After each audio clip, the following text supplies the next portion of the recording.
Trouxemos em destaque nessa abertura uma continuidade dessa coletiva de imprensa do governador Eduardo Leite. Começou no programa 3 em 1, conclusão aqui em Os Pingos nos Is. Ele fez naturalmente um balanço, trouxe os números atualizados da situação no estado. 401 municípios impactados, 1,5 milhão de habitantes, de cidadãos foram afetados de alguma forma. Subiu o número de óbitos, 95 pessoas perderam a vida até aqui, 4 óbitos estão em investigação e 131 pessoas estão desaparecidas. Nessa coletiva de imprensa, ele trouxe informações em relação, claro, às medidas que serão tomadas a partir de agora, né? Liberação de recursos emergenciais, as ações nas áreas de segurança e saúde. Trouxe também os prognósticos climáticos, preocupantes inclusive. Previsão indica que a partir de amanhã a região poderá ser atingida por chuvas e uma nova onda de mau tempo. Falou sobre a cooperação de outros estados, técnicos e empresas de São Paulo, Minas Gerais, que vão colaborar de certa maneira para mitigar os problemas, especialmente na área de saneamento e fornecimento de água. Enfim, fez vários esclarecimentos sobre aquela campanha SOS Rio Grande do Sul, as arrecadações que estão sendo feitas por meio de uma chave Pix, que a administração desse recurso está sendo feito por uma entidade ligada à Federação dos Bancos do Rio Grande do Sul. Enfim, são várias informações, vários aspectos que a gente vai trazer para analisar com os nossos comentaristas. Tem uma informação que foi divulgada ao longo do dia que ganhou as redes sociais, porque o Ministério da Igualdade Racial, sob a liderança de Aniele Franco, pediu ao Ministério do Desenvolvimento Social que priorize ciganos, quilombolas e famílias de terreiros na distribuição de alimentos no Rio Grande do Sul. A Paula Balduino destacou a dificuldade de alcançar as famílias afetadas em razão da falta de energia. A decisão de priorizar esses grupos gerou várias críticas por suposta desigualdade na assistência às vítimas da tragédia. O Ministério optou em não comentar esse critério de priorização. Vamos girar com os nossos comentaristas, vamos a Brasília. José Maria Trindade. Zé, seja bem-vindo, ótima noite a você. São muitas informações, vamos tentar conectar, amarrar os pontos, entregar as reflexões para o nosso público. Primeiro, de maneira breve, o que achou do anúncio do governador Eduardo Leite e essa informação de que Aniele Franco gostaria de priorizar ciganos e quilombolas nessa oferta de produtos e serviços lá no Rio Grande do Sul, Zé? Vamos sim, vamos colocar os pingos nos is aqui. Muito boa noite, Daniel. Boa noite, Mota. Boa noite, Beraldo. E boa noite a você que nos acompanha aqui nos pingos nos is. Olha, o governador tem que fazer isso aí. Prestar contas, dizer o que está acontecendo, o que o governo está fazendo e dirimir dúvidas, como, por exemplo, o destino do dinheiro enviado por Pix. Há um desentendimento muito grande sobre o destino das doações e como isso está sendo coordenado. O governador está dizendo que o dinheiro enviado pelo Pix não vai para os cofres públicos, mas para uma entidade fazer a distribuição, né? E tem que ser transparente. Há um cansaço do Brasil de espertinhos e bandidos que exploram até esses momentos sensíveis, esses momentos de dificuldade, né? Tem golpe aí mudando o número do Pix e mandando para pessoas e que estão pensando que estão colaborando com o Pix lá do Rio Grande do Sul, estão colocando dinheiro na conta de malandros. Isso existe também, há um certo cansaço, então é preciso cuidado até na hora de ser generoso, até na hora de fazer doação aqui no Brasil. O governador mostrou as dificuldades, inclusive, de fazer a coordenação dos trabalhos. O Estado está interrompido, quer dizer, existem cidades isoladas. E ele mostrou claramente o seguinte, que o governo do Rio Grande do Sul não consegue dar conta de tudo, inclusive da segurança. Ele demonstrou ali de que havia dificuldades, o secretário de Segurança Pública, dificuldade, inclusive, de transportar policiais para as áreas, que, veja bem, as áreas invadidas estão sendo alvo de saques, inclusive barcos, que levam alimentação para as pessoas, para se ter uma ideia. O tratado sobre a cegueira do Saramago fala exatamente que depois de uma tragédia, como as pessoas reagem e como cada um demonstra o que tem dentro de si. E esse quadro do Rio Grande do Sul é exatamente assim, mostra também generosidade, muita generosidade. A gente vê aqui em Brasília escolas, empresas, todas fazendo um filtro para mandar alimentos que estão sendo transportados aí pela Força Aérea. As Forças Armadas estão também ajudando muito. O Exército, por exemplo, tendo carros com equipamentos especiais, pontes pela engenharia do Exército, ou seja, o Exército está presente lá ajudando. O debate é sobre a organização disso. É preciso criar um corpo treinado, um corpo que esteja permanente para socorrer em caso de tragédias. Esta é a realidade. Agora, sobre essa história de priorizar um ou outro, famoso farinha pouca, meu pirão primeiro, ou eu vou puxar a brasa para minha sardinha, isso não cabe nem agora e nem em outro momento, né? Numa situação de tragédia, então, priorizar alguém é desumano até. Não é possível fazer isso. Tá certo. Eu vou chamar também o Roberto Mota com a gente. Mota, seja bem-vindo.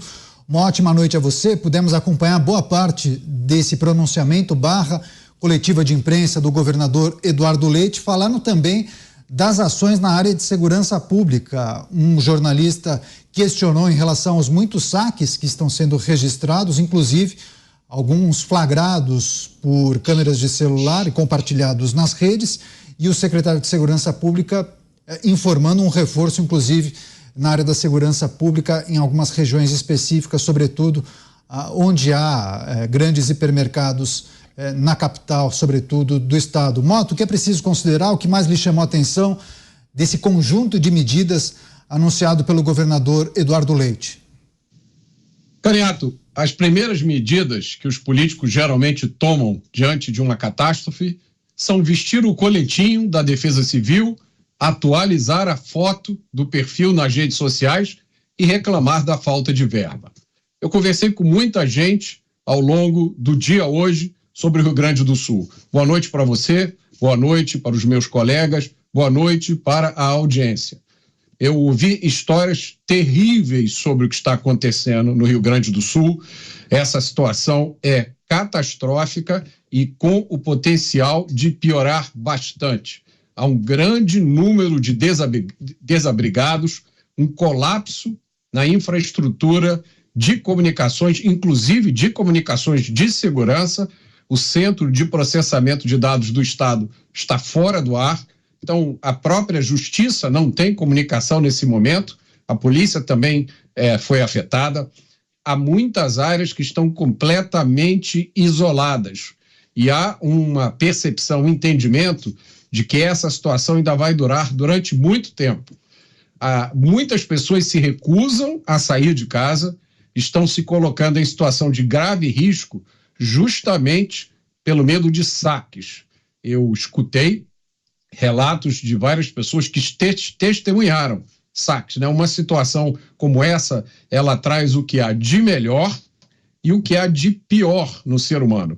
Ao mesmo tempo em que há muitos cidadãos se voluntariando para fazer resgate, pessoas chegando com embarcação, com jet skis, ao mesmo tempo há pessoas que estão assaltando, há relatos de abuso sexual, e são pessoas que estão aproveitando dessa situação para cometer crimes. Eu vi o secretário de Segurança, que começou dando boa tarde a todos e todas, então eu já não esperava muita coisa depois desse todos e todas. Mas, enfim, ele anunciou o reforço de 100 homens. Se eu não ouvi, se eu não estou equivocado, ele anunciou o reforço de 100 homens para amanhã. É melhor não anunciar nada, porque diante de uma tragédia como essa, o que se esperava é que já neste momento as Forças Armadas e efetivos policiais militares de outros estados que puderem colaborar já estivessem lá, porque a situação está crítica agora. Existe a possibilidade dessa situação sair de controle rapidamente. Isso já aconteceu nos Estados Unidos. Nós vimos em 2005 o furacão Katrina, a cidade de Nova Orleans caiu no caos absoluto. E isso durou semanas. Foi o tempo que o governo federal americano levou para reagir a isso. As pessoas foram colocadas em abrigos, os abrigos rapidamente excederam a sua capacidade. Então eu me lembro de um estádio em Nova Orleans que 3 ou 4 dias depois não tinha mais nenhum banheiro que funcionasse. Estavam todos entupidos por causa do excesso de pessoas. Aquele local não estava programado para receber tanta gente. Quando você adiciona nisso a ameaça do crime, e, por exemplo, uma das regiões que foi mais prejudicada por essa catástrofe é o bairro de Matias Velho. Eu conheço essa região lá no município de Canoas. É um bairro pobre e que tem um problema sério de facções criminosas. Imaginem o que esses bandidos que são tratados com a tradicional leniência brasileira estão fazendo. Então, essa é a prioridade número 1, segurança. É responsabilidade, neste momento, do governo federal, que já deveria ter acionado as Forças Armadas para garantir a segurança. Sem isso, nada pode ser feito. Maior tragédia climática da história do Rio Grande do Sul. Agora, os desafios, para resgatar as pessoas que ainda estão isoladas, o atendimento aos desabrigados e, naturalmente, para a reconstrução dessas cidades, das estradas, da casa das pessoas. Vamos chamar o Cristiano Beraldo, também vai trazer suas impressões, análises, sobretudo em relação ao que disse Eduardo Leite. Há pouco pudemos acompanhar o anúncio, o balanço, os números atualizados e também as medidas que serão tomadas a partir de agora. Beraldo, bem-vindo.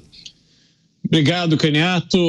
As informações trazidas, as manifestações do governador Eduardo Leite diante dessa gigantesca tragédia, elas ficam ali limitadas a, enfim, dar as informações atualizadas, as questões ali, os dados estatísticos e tal, falar sobre a necessidade de ajuda que a gente está vendo de forma muito clara nas imagens que são transmitidas pelos canais de comunicação, também muita coisa sendo distribuída pela internet, produzido pelas pessoas que estão ali vivendo esse drama trágico.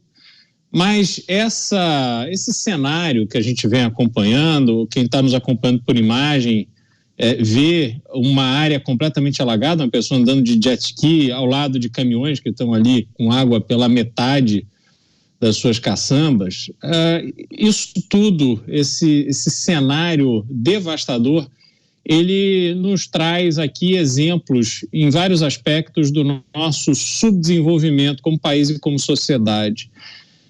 Isso que está acontecendo no Rio Grande do Sul, obviamente, decorre de um excesso de chuvas, mas também decorre da falta de preparo, da falta de interesse em fazer investimentos que não aparecem para o eleitor, que não são populares, mas são essenciais a qualquer lugar. O Rio Grande do Sul tem ali diversas lagoas, barragens, e no ano passado, no mês de setembro, já passou por um momento bastante crítico, quando houve recorde de chuvas também, causou um transtorno enorme. E aí a gente tem que se perguntar quais foram os investimentos feitos para evitar que uma tragédia dessa dimensão acontecesse.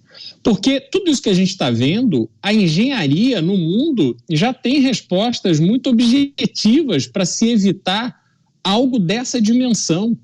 Quer dizer, existe informação, existe condições de você informar as pessoas por mensagens de celular, por uma série de recursos que hoje são disponíveis e acessíveis a praticamente qualquer um, que como elas têm que evacuar, não tem que evacuar, façam isso, não façam aquilo, vão para tal lugar, vão... E a gente não vê nada disso acontecendo. E a gente tem um outro aspecto também, Caniato, que é essa questão da falta de preparo do próprio governo brasileiro para uma tragédia dessa dimensão. E aconteceu dessa vez no Rio Grande do Sul, mas já aconteceu diversas vezes no Rio de Janeiro. Nós tivemos 2 episódios em Minas Gerais que foram causados por uma empresa privada que, inclusive, pagou multas multibilionárias ao estado de Minas Gerais. Então, a gente tem já um histórico de catástrofes e até hoje, quando acontece algo dessa natureza, fica aí o governo que não está preparado para responder a essas emergências completamente perdido. Aí vão tomando essas iniciativas, e o Mota falou muito bem, né? Nessas horas os políticos vêm, colocam o coletinho da polícia, da Defesa Civil, ficam ali como, né, muito preocupados e tal, mas o que de concreto se vai fazer? Cadê o protocolo? Quer dizer, não tem nem caixa, está todo mundo aí dependendo de PIX, de doações. Aí os deputados que vão abrir mão de uma parte das emendas para poder destinar ao Rio Grande do Sul e tal, mas é tudo muito desorganizado. Cadê a liderança? Quem está liderando esse processo? Porque eu só vejo gente de pires na mão. E quando olho para Brasília, vejo um posicionamento de que somos aqui os deuses e a gente está decidindo como é que a gente vai fazer um gesto, não para resolver o problema, porque não vai, e a gente não vai ver essa liderança, essa atuação assertiva para resolver. Essas pessoas serão, sim, largadas à própria sorte, e esse dinheiro que hoje vai aparecendo, ele vai minguar daqui a pouco. É só o sol raiar, a água baixar, e a gente vai ver como este assunto vai ficando cada vez mais esquecido. E aí, por fim, eu vou falar no meu próximo comentário, Caniato, essa atuação absurda de pessoas se aproveitando, assaltando, dando golpe de Pix. Que gente nojenta, que gente sem coração. Isso é deprimente, é o péssimo exemplo de como tem gente desprezível no Brasil.